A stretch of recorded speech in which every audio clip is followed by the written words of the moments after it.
Police ফোর্সের অনেক ইসের সময় ক্ষতি হয়েছে। এই জন্য তাদের বিভিন্ন কাজের ক্ষেত্রেও কিন্তু অনেক প্রতিবন্ধকতা দেখা দিচ্ছে। এখন স্পেশালি ধরেন তারা এটা তাদের মনটাকে আরও উজ্জীবিত করে তারা কিভাবে তাদের পুরানো গৌরবটা ফিরে পায়, এই জন্যই তাকে ব্যক্তিমান বলা হয়েছে।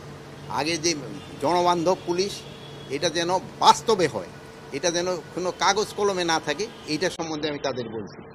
প্লাস এই থানা পর্যায়ে যে লোকজন যে অনেক সময় তারা বিভিন্ন কাজের জন্য গিয়া তারা কিন্তু অনেক সময় তাদের যে সমস্যাটা ওইটা সমাধান করতে পারে না, বাট সব সমাধান সম্ভবও নয়। বাট তাদের যেন একটা পেশেন্ট হিয়ারিং দেওয়া হয়, তাদের কাজগুলি কিভাবে সমস্যা করা যায় ওইটা বলা হয়েছে। ট্রাফিকের যে একটা সমস্যা আছে হচ্ছে, এই ট্রাফিকটা আমাদের কিভাবে উন্নত করা যায় এটার ক্ষেত্রে বলা হয়েছে। চাঁদাবাজি কিভাবে বন্ধ করা যায় এটার সম্বন্ধে বলা হয়েছে। যেহেতু চাঁদাবাজিরা যদি বন্ধ হয়, জিনিসপত্রের দাম কিন্তু একটু সহনীয় পর্যায়ে চলে আসবে। এই চাঁদাবাজি যেন না হয়, প্লাসে যে ঘুষ এবং দুর্নীতি যে পুরা আমাদের সমাজটাকেই গ্রাস করে নিছে, এটারে কিভাবে বন্ধ করা যায় এইগুলি সম্বন্ধে তাদের সাথে আলোচনা হয়েছে।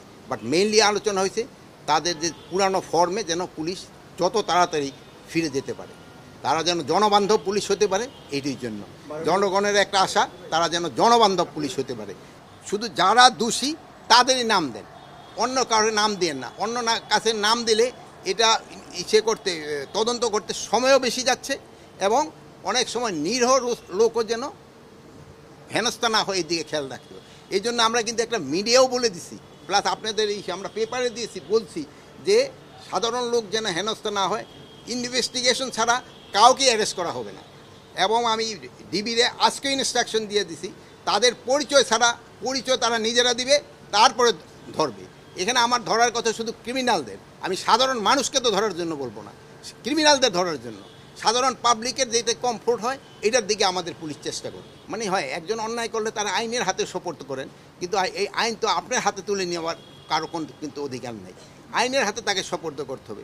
এটার ক্ষেত্রে আপনারাও একটু আমাদের সাথে কাজ করতে পারেন, জনসচেতনতা বৃদ্ধি করতে হবে, যেটা ইনোসেন্ট লোক যেন কোনো অবস্থায় কোনো হেনস্থা না হয়। এই জন্য আমি আপনাদের কাছে অনুরোধ করব, আপনারা চেষ্টা করেন।